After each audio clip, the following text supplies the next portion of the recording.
Wall-to-wall Netflix review. Kang Han-ul needs better roles. When I first saw the image that appears when you click on the title on Netflix for Wall-to-wall, I assumed instantly that this film was going to be Kang Han-ul's 2025 version of Forgotten. But it turns out I was entirely mistaken.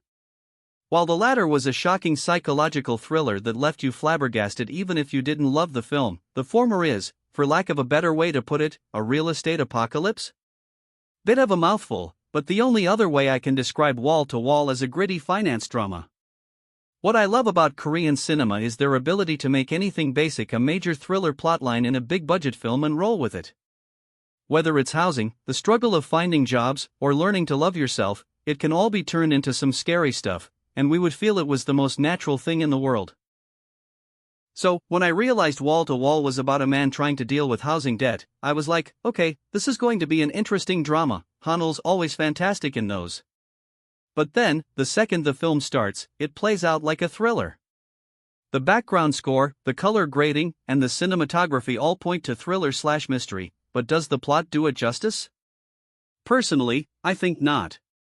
I suppose the film wants us to realize what a concrete jungle Seoul has become in recent years and how that affects apartments, quality, etc. It's a film that is quite discombobulated, because while the plotlines all make sense individually, I'm not sure they mesh well together. See, I really enjoy a good domestic thriller, but this one just seems confused more than anything else, especially in the latter half. Without giving anything away, I think this is a film that is character-driven and focuses on the psychological effects of housing debt and then builds on that idea. It's creative for sure and quite interesting as a premise, but I think the execution was quite lacking.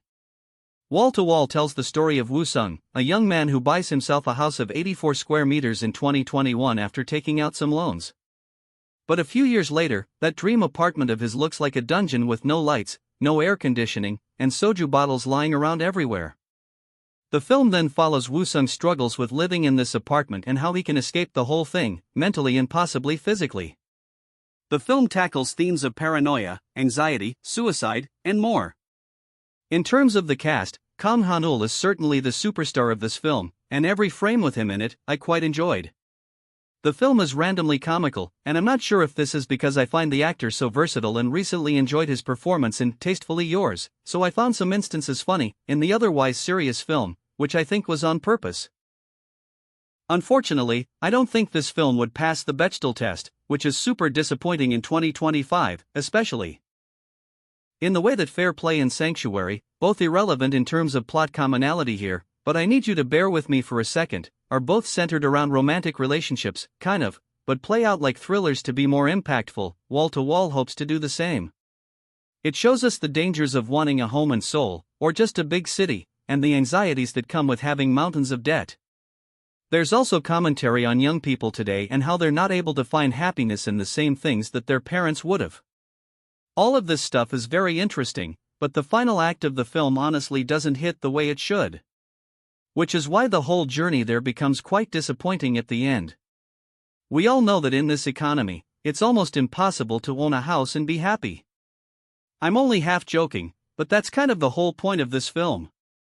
It dwells on our relationship with homes and living in them, rather than living for them. It then turns into a thriller with some violence and randomness that I personally would have just left out of the picture. It tries too hard to give us loads of twists, but none of them feel particularly shocking because the pacing of the film almost feels monotonous. The best parts of the film are where we get glimpses of the thoughts going around in Han-ul's head. The dream sequences are the cool bits, as is everyone's paranoia about the noise in the building, but unfortunately, it's not enough for us to truly get into the groove of the film. Director Kim Tae-joon does a good job of presenting us with the psychological angle of Woo Sung as a character.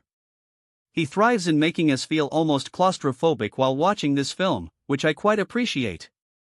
I suppose this film has some faulty wires, just like the apartment Woo Sung lives in. At the end of the day, I can't say I'm not going to recommend this film, because it's quite interesting at least. I give this film 3 out of 5 stars. The extra 0.5 is specifically for Han-ul's impeccable performance. And that's a wrap on today's review.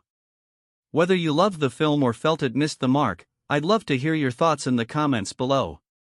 If you enjoyed this video, don't forget to hit that like button, subscribe for more deep dives in